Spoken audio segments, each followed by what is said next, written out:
Hello and very warm welcome at Amish Cycle 5858. I am Amish Cycle. Foreign news have been reported by American, European, Asian, African, Australian news channels and the news agencies. So please, let's go to the headlines. We have breaking news on that Michigan football coach fired and now arrested tonight. Also, this emergency unfolding. 100,000 residents warned to be ready to evacuate tonight. The images coming in, the dangerous flooding, and now the rescues. Navy Black Hawk helicopters saving people. Drivers trapped in their cars in rushing waters, saved, airlifted from those waters in Washington State. Our team is there on the scene. Also, the snowstorm, wind chills below zero, moving into the Midwest and the Northeast. Also tonight, the stunning turn now after the Michigan head football coach was fired. Now the arrest and the new allegations. What we've learned tonight, the suspect charged with murdering conservative activist Charlie Kirk in court. Tyler Robinson seen smiling with his lawyers. What played out in that courtroom? 24 hours after U.S. forces seized an oil tanker off the coast of Venezuela, we have new images coming in of how this played out. And tonight here, the Trump administration now saying they've sanctioned 6 more tankers. Are they planning to seize more tankers? Martha Raddatz is standing by. A massive gas explosion leveling multiple homes, rocking an entire neighborhood. There are reports tonight of multiple injuries. Tonight, the cost of health insurance here in the U.S., more than 20 million Americans set to see their premiums skyrocket.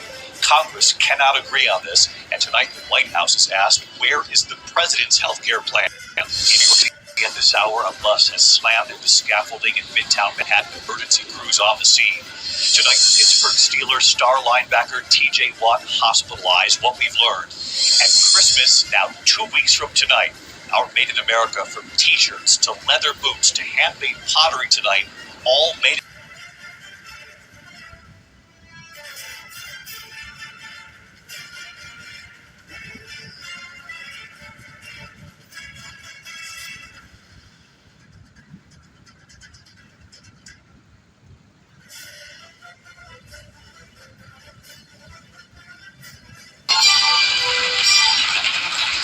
The gold card is out. Cat, exciting news. Trump launched his new gold card visa program that lets wealthy foreigners buy U.S. residency. Individuals pay $1 million and companies pay $2 million per employee to get this card instantly. Isn't it kind of like making what's behind the scenes transparent? I was going to say, was watching this when it was happening, and I was like, can you do that? Yeah. But obviously people who are wealthy have always benefited in ways that people without money do not benefit. Yes. It's just the way that the world works. I don't know if this is going to be a thing that actually, I don't know, but in theory, I feel like if you are a peaceful person and vetted and you'd like to come here and contribute to the economy and help pay down our debt, I don't see what the problem would be. Yeah, you know what? I can see how corruption could happen using it, but on its face, I don't see. I can see Tyrus in Trump's head going like, these rich people are going to come anyway. Let's just put a cover charge. Yeah. It's like, what's $1 million to some Arab, who runs an oil field? Yeah, it could possibly give me a free horse from Saudi Arabia. You're still trying to get the horse. Speaking of, as an American, I'm offended by this.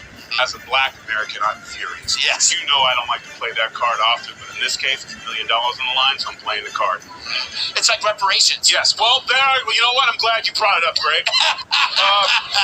What I'm willing to do is on behalf of my clan, my tribe, Yes. my people. There's only one left, just me. Is there a way, since I'm not a foreign citizen or whatever it is, if I could just have a Trump gold card with $1 million credit limit on it, that would be phenomenal. That would really help me out with you not getting me the horse from Saudi Arabia. That would just be wonderful. So maybe we can apply, because that would be kind of cool if you were in a restaurant. Yes. And your friends are arguing with you who's taking the bill, and you're like, no, I have a Trump gold card. Yeah. You know what I'm saying? So good for the foreigners, but throw us a bone, bro. Yeah, well, it does, man. It's a good point, Joe. It's like, we basically all this, they're talking like hundreds of billions of dollars they claim. basically, we're splitting it among the taxpayers. Is that basically how it works? If you're going to pay down the debt, it's spreading it, so we don't pay for it. Yeah, I mean, the debt's 36 trillion. Yeah. This would bring in $1 trillion. So obviously we don't have an income problem. We have a spending problem. Yes. So to me, it's like I'd rather focus on Doge. I don't know how our vetting is. It doesn't seem to be that great. I know Trump says it's going to be good, but he says a lot's going to be good. I don't know that you can vet people coming into the country from foreign sources. So it's not a terrible idea. Maybe it'll work out. I just wait and see. Okay, Brenda.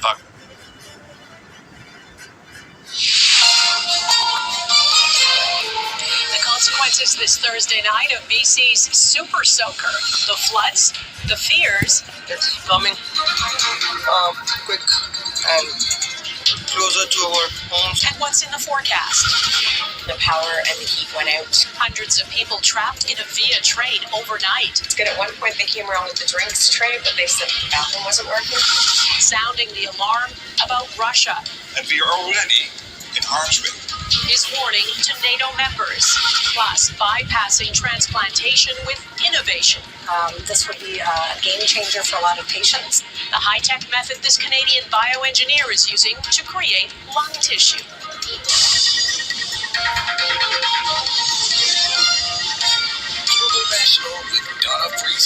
Good evening and thanks for joining us. We begin with breaking news from Ottawa. Just as the parliamentary session wrapped up for the holiday break, another Conservative MP has announced he is quitting the Tories and crossing the floor to join Prime Minister Mark Carney's Liberals.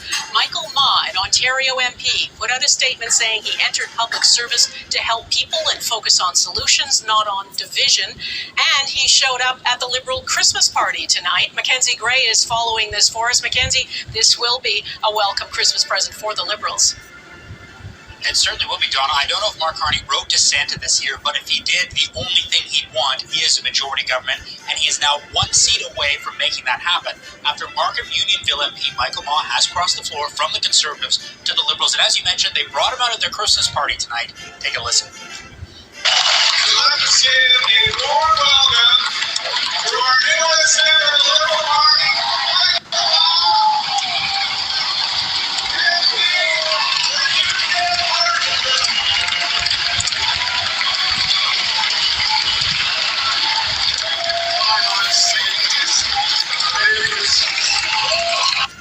Happy holidays and a great 2026.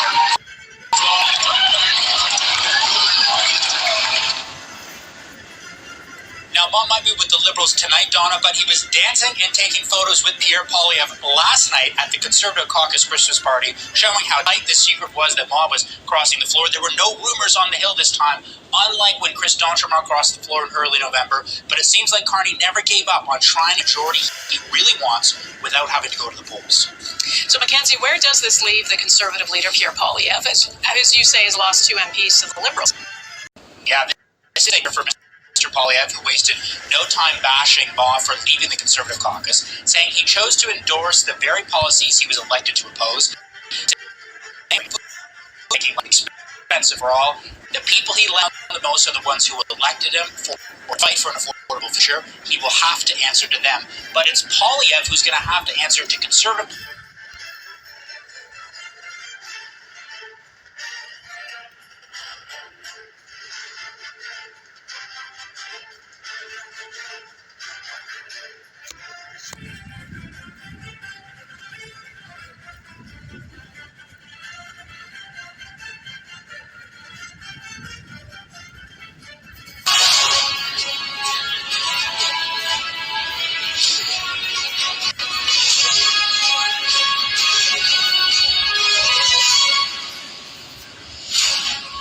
This is Sky News, the headlines.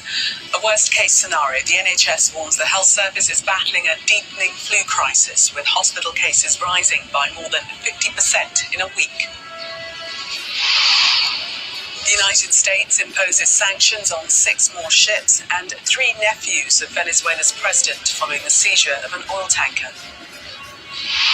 The president is committed to stopping the illegal flow of drugs into our country. He's also fully committed to effectuating this administration's sanction policy, and that's what you saw and the world saw. As As Ukraine peace talks wrangle over territory, the NATO chief warns of war between Russia and Europe. Russia has brought war back to Europe, and we must be prepared for the scale of war our grandparents and great-grandparents endured.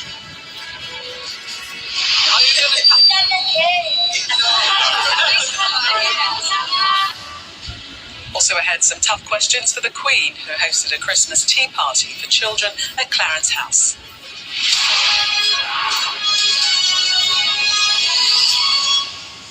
Good morning. Winter has barely begun, but the NHS has warned it faces a worst-case scenario, December, with a super surge and super flu. Latest figures show the number of people in hospital in England with flu remains at a record level for this time of year and has increased by 55% in the past week. Health bosses say there's no peak in sight. The surge is being driven by a new strain of the virus and has led to calls from some for those with symptoms to wear masks. Here's our science correspondent, Thomas Moore. It's been called the Flunami, a wave of flu cases that's come 5 weeks earlier than normal, caused by a mutated virus called subclade K.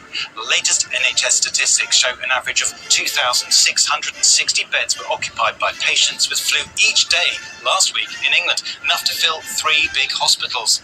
It's a 55% rise from the week before, and the NHS says it's facing a worst-case scenario for the time of year. Most of the cases at the moment are caused by the H3N2 strain of flu. It tends to cause more severe symptoms, particularly in the elderly. There's a version of the strain in this year's vaccine, and there are 2 other flu strains there too. But the decision on exactly which versions of the flu go into the jab is taken in the spring to give manufacturers enough time to make millions of doses in time for the Northern Hemisphere winter. Bring it all now on ABC iView.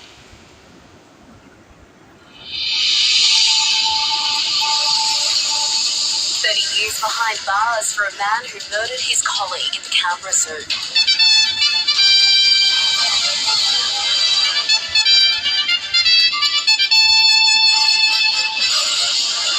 Brittany Higgins declared bankrupt in a federal court hearing brought on by her former boss, Linda Reynolds.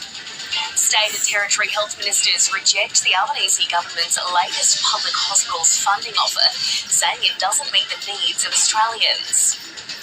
Australia's largest aluminium smelter to remain open after talks between the owners and the Commonwealth.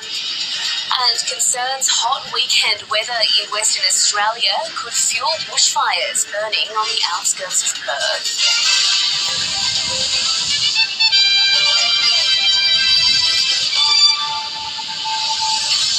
Hello and welcome to ABC News. I'm Melissa McKay. The ACT Supreme Court has sentenced a Sri Lankan national to 30 years jail for the murder of his colleague at the Canberra Zoo and Aquarium in December 2023. Jude Wijasinger pleaded guilty to the murder in July. Elizabeth Byrne is following the story. It was a shocking attack.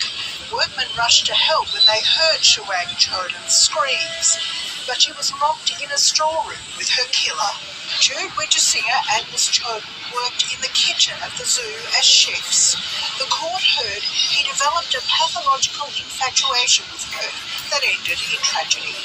Justice Lucy McCallum said Miss Chodhan's last moments must have been terrifying, but she said despite his mental health problems, the court could not ignore the fact the crime had been premeditated. Jude Wijasinger has been in jail since he was arrested in 2023. He won't be eligible for parole until at least 2043. Brittany Higgins has been declared bankrupt in a federal court hearing brought on by her former boss, Linda Reynolds. The former Liberal senator launched the legal action after winning a defamation case against Ms Higgins earlier this year. Ms Reynolds is pursuing her former staffer for the costs for her legal action, estimated to be in the millions.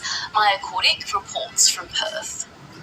Well, Justice Michael Futrell delivered his judgment in the bankruptcy proceedings for Brittany Higgins, brought on by her former boss, former Senator Linda Reynolds, in Perth here today. Justice Futrell made those orders earlier this morning. The matter was first brought to the court here back in October. The former Liberal Senator, Ms Reynolds, launched this legal action after she won a defamation case against Ms Higgins that was... This is Asia Now. It's 2 p.m. in Singapore and Hong Kong, 11:30 New Delhi, 1 o'clock in Jakarta. I'm Genevieve Wu. At this hour, Thailand heads for an early election as the king approves the dissolution of parliament. Polls expected by early February after Prime Minister Anutin Chanvirakul promised to return power to the people. Thailand's premier assuring that the dissolution will not impact the government's management of the border crisis with Cambodia. Clashes intensify while US President Donald Trump again says he'll call leaders to stop the fighting and get the US brokered peace deal back on track. Japan has lifted its tsunami warning following a magnitude 6.7 quake near the Hokkaido and Tohoku regions.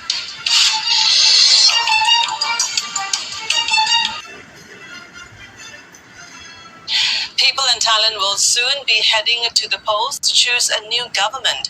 The king has endorsed a decree to dissolve parliament, paving the way for early elections. Prime Minister Anutin Chanvirakul had earlier posted on his Facebook page saying, quote, "I'm returning power to the people. Elections must now be held within 45 to 60 days. Mr. Anutin has been Prime Minister for barely 3 months. He's the country's third premier since 2023. Reports say the move for a snap poll is due to tensions with the political party. Reuters cited a government spokesperson pointing to the threat of a no-confidence motion from the People's Party. In September, it signed a deal with Mr. Anutin to back his nomination for Prime Minister, but there were conditions, including a referendum on a constitutional amendment. Earlier this week, the party claimed Anutin did not abide by the terms. He's also facing additional pressure from the Pheu Thai party, which was said to be planning an emergency meeting today to prepare a no-confidence motion against him. Prime Minister Anutin has reassured that the disbandment of parliament will not affect management of Thailand's renewed border conflict with Cambodia.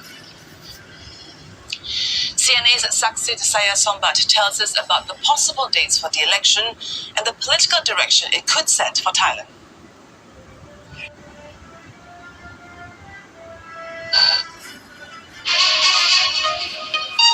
Africa News.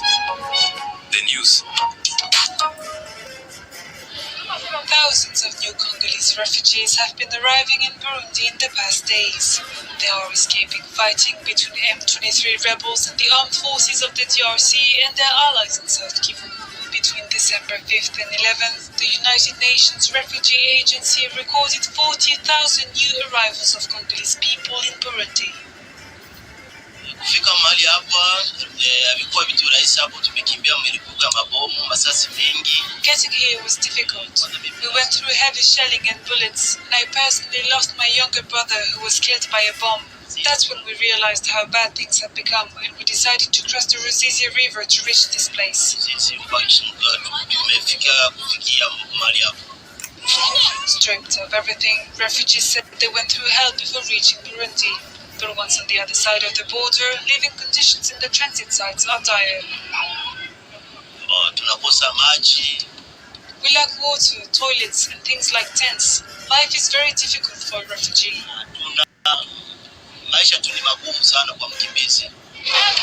Underground UNHCR acknowledged the desperate conditions and severe resource shortages and called for urgent mobilization. Nous sommes en train de travailler bien sûr avec le service de l'immigration, avec le service. We are of course working with the immigration services and ONPRA, the government agency in charge of refugees. Il y a également la direction générale. There is also the Directorate of Repatriation, because among the people crossing, a significant number are Burundians who have been refugees in Congo and are now returning because of this crisis. Suite à cette crise. For the moment, there are no resources available since we are at the end of the year and most organizations' budgets are exhausted. We are launching an interagency appeal to obtain support from our donors. interagence pour obtenir le soutien de nos donateurs. With the soaring number of arrivals, UNHCR has already announced the upcoming opening of a new refugee camp in Breru in eastern Burundi. The UN called on all parties to the fighting in South Kivu to cease hostilities and protect civilians. A court in Kenya has temporarily suspended the $2.5 billion health cooperation between Nairobi and Washington. The Nairobi High Court suspended with immediate effect the component of the pact relating to the transfer of health and personal data. The petition was filed by the Consumer Federation of Kenya, seeking to hold the agreement signed by the Kenyan government with the US on December 4. The 5-year, $2.5 billion agreement with Kenya was signed by Kenyan President William Ruto and Secretary.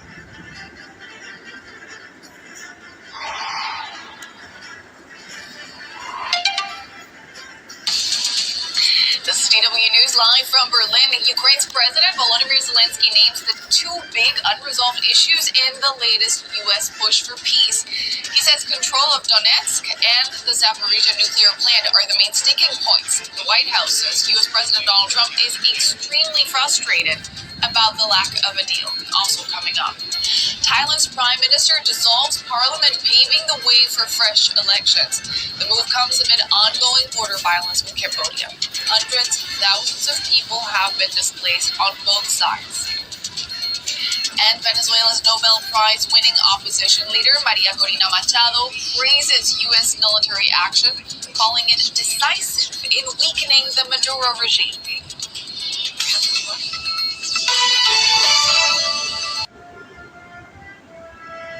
France 24, your first choice for news.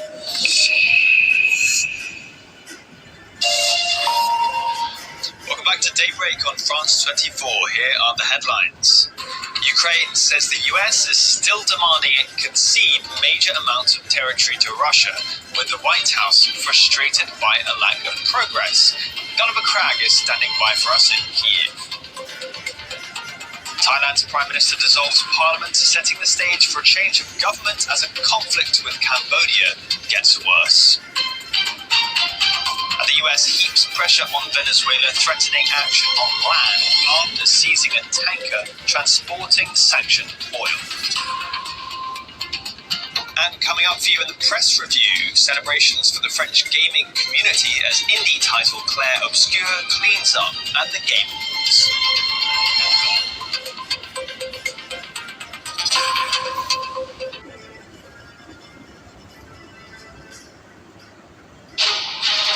Tonight, the scandal sending shockwaves through college football. The head coach of Powerhouse Michigan fired and then jailed amid allegations of assault. Coach Sharon Moore in jail, awaiting charges right now as we get chilling audio alleging a man was attacking a woman at her home and had been stalking her for months. What we're learning about the inappropriate relationship he was fired over, as his team now has to prepare for a bowl game without him. A massive house explosion caught on camera in California, sending debris flying. Multiple people hurt. And the big question tonight, what set it off? The state of emergency out west. Heavy rains pounding Washington state, bringing catastrophic flooding. The race to save people trapped in rising water. Some rescued by helicopter as tens of thousands are told to evacuate. Healthcare showdown, two plans failing in the Senate today as millions brace for insurance premiums to skyrocket, even double if Congress doesn't act soon. Who is impacted? Our NBC News investigation, a surrogacy agency suddenly closing, families unable to access their money. Some surrogates are now pregnant, the parents scrambling to pay for their care. Astounding video of a skydiver jumping out of a plane. Parachute gets caught on the wing, his camera rolling as he saves his own life. And our farewell tribute to a beloved member of the NBC News family. Emma Ellis has covered tragedies and triumphs. Our tribute as she takes on her next adventure. Nightly News starts right now. This is NBC Nightly News with Tom Young. At epic flood slammed the Pacific Northwest, Washington state is swamped by more than a foot of rain. Tens of thousands are urged to clear out as rivers rise towards historic levels. Rising tensions between the U.S. and Venezuela. More oil tankers are banned from making shipments.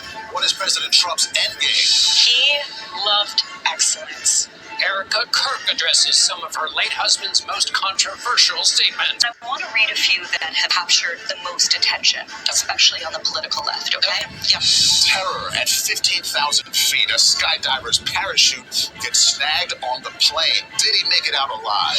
You want them inside the house? Absolutely. And raccoon love? The push.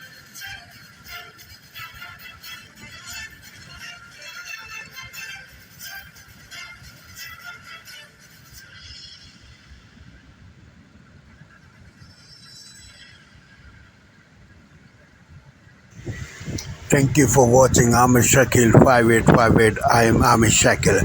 I hope you will visit again. Have a good life. Bye-bye.